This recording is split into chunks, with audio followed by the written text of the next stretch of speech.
যে পাকিস্তান ধরেন তার নিউক্লিয়ার আর্সেনালের বিষয়টা পরিষ্কার। এখন আপনি তো এই যে স্টেটমেন্টগুলো যা দিচ্ছে এটার মধ্যে যেমন সার বা মানে এলিমেন্ট আছে, তার মধ্যে কিছু জিনিস ফাঁকা বলিও আমরা দেখতে পাচ্ছি।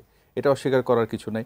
এবং এই যুদ্ধের মধ্যে এগুলো হয় এবং সাম্প্রতিককালে আরও বেশি। ধরেন প্রচুর মিসইনফরমেশন ডিসইনফরমেশনও হচ্ছে। আপনার পাকিস্তানের প্রসঙ্গ বলতে গিয়ে একটা জিনিস আমি একটু বলতে চাই। বুশের বলে যে নিউক্লিয়ার ইয়েতে হিট করার কথা বলা হয়েছিল, এবং এই খবরটা দেখতে দেখতে আমি দেখলাম মার্চ মাসে কাতারের আমির এবং প্রাইম মিনিস্টার আল থানি বলছিলেন যদি নিউক্লিয়ার ফ্যাসিলিটিতে যদি অ্যাটাক করা হয় পুরো গালফের জন্য একটা কি বলবো চরম বিপর্যয়কর পরিস্থিতি। কেন বিপর্যয়কর পরিস্থিতি? ইরাকের ঠিক উল্টো দিকে আছে গালফে যে কাতার সহ বেশ কয়েকটি দেশ। তো কাতার, কুয়েত, ইউএর যে সোর্স অফ ওয়াটার, সেই সোর্স অফ ওয়াটারে কিন্তু কন্টামিনেট হয়ে যাবে পুরো মিডল ইস্টার্ন এই ল্যান্ডস্কেপে। তো তার রেস্টও এই দেশগুলোতে পড়বে। আমরা যদিও জানি কাতারে এয়ারবেস আছে, ইউএই কুয়েতের সাথে স্ট্র্যাটেজিক অ্যালায়েন্স যুক্তরাষ্ট্রের আছে। আমরা বলছিলাম যে অন্তত 1040 মার্কিন সৈন্য কিন্তু মিডল ইস্টে আছে। এখানে যেমন বেইজ আছে, কিছু ফ্যাসিলিটিসই আছে। এবং আমরা এটাও জানি ইসরায়েল হয়ে ধরেন এটাকে আপনি সাইলো বা আধার বলতে পারেন, যেখানে যুক্তরাষ্ট্র সামরিক রসদ সহ অনেক কিছু ইসরায়েলের নামায়, সেটা নামিয়ে আস্তে আস্তে করে ট্রান্সপোর্টেশন হয়। তো এখন যদি আমি প্র্যাকটিক্যালি জায়গাতে বলি যে কাতার, ইউএই, কুয়েত তারা যদি জিনিসটাকে এভাবে দেখে যে এখানে কোনো যদি মিসহ্যাপ হয় বা ডিজাস্টার হয় নিউক্লিয়ার কোনো ফ্যাসিলিটিতে অ্যাটাকের পরে, তার সোর্স অফ ওয়াটার কী হবে, তাহলে এই দেশগুলো কি নিজের অস্তিত্বকে সামনে রাখবে নাকি তার অ্যালায়েন্সের সাথে যাবে? জিনিসগুলো কিন্তু খুব সহজ নয়। কিন্তু আবার এটা ঠিক কাতারে আমেরিকান বেজ আছে, এবং তো সেই জায়গাতে মিলে আমার কাছে মনে হয়েছে কি যে প্রত্যেকটা ঘটনাটাই ইউনিক। হ্যাঁ, আমরা একটা প্রতিতুলনা করতে পারি, কিন্তু এটাও ভুলে গেলে চলবে না ইরান হচ্ছে সেই দেশ, সে গালফ ওয়ারটা টেনেছিল কিন্তু 8 বছর পর্যন্ত, এবং চরম বৈরী পরিস্থিতির মধ্যে করতে করতে আজকে এখানে টিকে আছে। সানবিট সব দিবে সামাল। সানবিট ম্যাজিক প্রেস ডিশওয়াশিং এর মাথা ঘোরানো সলিউশন। তো কাজেই প্রলং হওয়ার সবগুলো ইন্ডিকেশন আছে। এবার পাকিস্তানের দিকে তাকায়।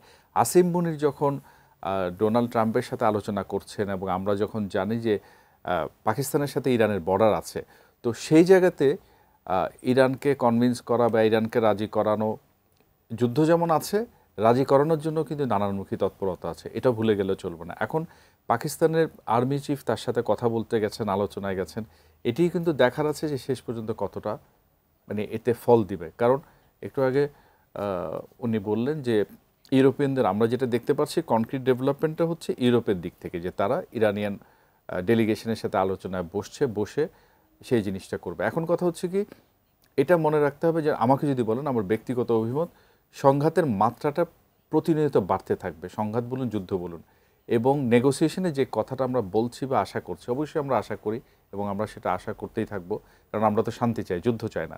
এই নেগোসিয়েশন কিন্তু 1 সপ্তাহ 2 সপ্তাহ শেষ হবে বলে আমার মনে হয় না। আমার মনে হয় কি নেগোসিয়েশনটা লম্বা সময় ধরে চলতে পারে।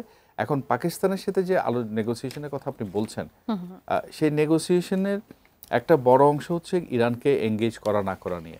আর তার পাকিস্তানে আপনি হামলা করবেন সেটা কিন্তু আরও পরের বিষয়। আপনাকে যে যুদ্ধে আপনি জড়িয়ে গেছেন সেখানে তো আপনাকে সেটেল ডাউন করতে হবে, এবং সেটা আপনি কতটা টানতে পারছেন, তো সেটা বিষয় আছে। আর সক্ষমতার কথা বলছেন, তো নীররঞ্জন বিশ্বাস একটু আগে বলছিলেন যে অর্গানিক তো বটেই। আবার আমরা যদি মিসাইলের কথা বলি, ফার্স্ট প্রোটোটাইপটা পেয়েছিল কি ইরান কিন্তু উত্তর কোরিয়ার কাছ থেকে, এবং একটু আগে যেটা বলছিলাম প্রতি 2 মাস অন্তর অন্তর সে আপনার রিসার্চ করে করে এই জায়গায় আসছে। আরেকটা বিষয়, ইসলামী বিপ্লবের পরও আমি একটা লেখায় পড়ছিলাম, তখন গ্র্যাজুয়েট বা ফার্দার স্টাডিজের জন্য বাইরে যেতে চান, দেশের জন্য কাজ করতে চান, এমন একটা অ্যাপিল নিয়ে তারা একটা অ্যাডভার্টাইজমেন্ট দিয়েছিলেন। তখনকার সময় 40,000 আবেদন জমা পড়েছিল যে দেশের সেবায় বৈজ্ঞানিক গবেষণায় পড়াশোনা করবেন, ফার্দার স্টাডিজে যুক্ত থাকবেন। 40,000, তারা দেখে অবাক হয়েছিলেন, খুব কঠোর শর্ত ছিল। সেই 40,000কে স্ক্রিনিং করে 10,000-এ নামিয়ে আনা হয় রিটেনের পরে। তোরা দেখলো 10,000 এখান থেকে কি করে, আমাদের কোটা আছে তো 1200-1400-র মতো, 1200, পরে সেটা বাড়িয়ে 1400 করেছিল। 1400 লোককে সেই সময় ইসলামী বিপ্লবের পরপর 2 বছরের মাথায় নির্বাচিত করা হয়।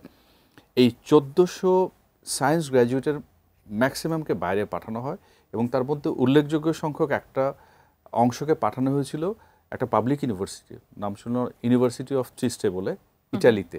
এবং ইটালির ইউনিভার্সিটি অফ চিস্টে হচ্ছে নিউক্লিয়ার সায়েন্সে ওয়ান অফ দ্য বেস্ট বলা হয়। তো ইরানের সক্ষমতা বলতে গেলে আমরা যেটা দেখি কগনিটিভ ন্যানো টেকনোলজিতে 2023-এর হিসাব অনুযায়ী তারা 760টি ইউনিক আইডিয়া জেনারেট করেছে। বলা হচ্ছে most probably they are the number 5 now in the world. Cognitive সায়েন্সে ইরান এতটাই ভালো এবং তারা smart soldier, smart fighter, humanoid এগুলো নিয়ে কাজ করছে।